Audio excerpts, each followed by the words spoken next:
I like how She-Ra had the actual competent villain in Hordak. Yeah. Because Skeletor sucked. He was just bad at everything.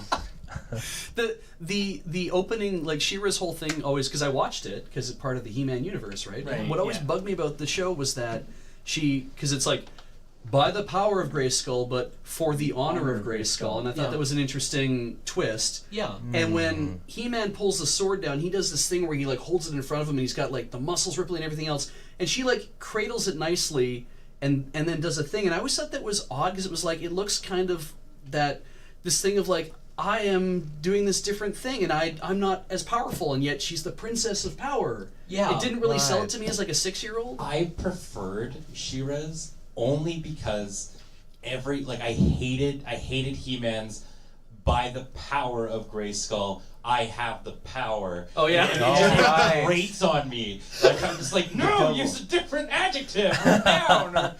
Now, and the second thing is Anubis just put up the gif of her shining the gem in her sword, and changing her steed. But it's like, He-Man did he point the sword at the end of the sword at Preacher? Yeah. I always felt that she was asking, like, lend me your aid, and then letting it have the chance to use its power. And I liked that because it was more like, oh, there's like a magic thing in that sword. It's not just He-Man points the sword and electrifies Cringer, right? It was like, no, this is literally like there's something special in here doing a thing. So. I remember liking She-Ra because it didn't have Orko.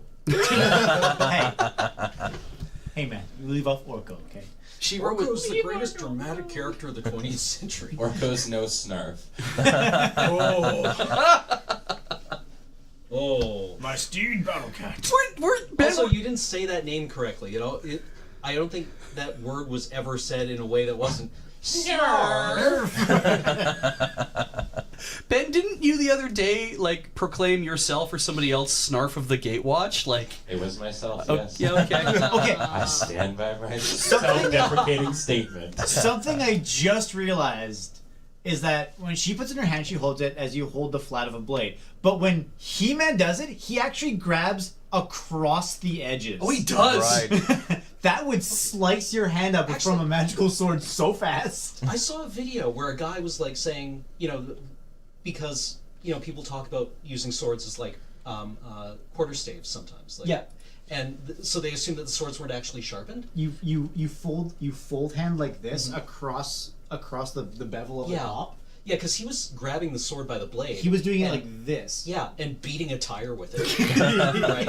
And then taking a sheet of paper and cutting the paper with the sword. And he's like, you can actually hold it like this. It doesn't have to be dull. As long as you're not sliding your hand along it. It's how you basically are putting the pressure on a blade, right? Like if you grab a blade like this, you can stop a blade, right? You can hold a blade. But if you grab a blade across it so that the pressure of your hand goes across the edges, it's the same thing as... Okay. For a sharp blade. I mean, for a moderately sharp blade, it won't quite do that, but that name looks familiar. I didn't really pay much attention to it. I was just like, oh, this came up in my recommendations. Sure as a guy beating a tire with a sword.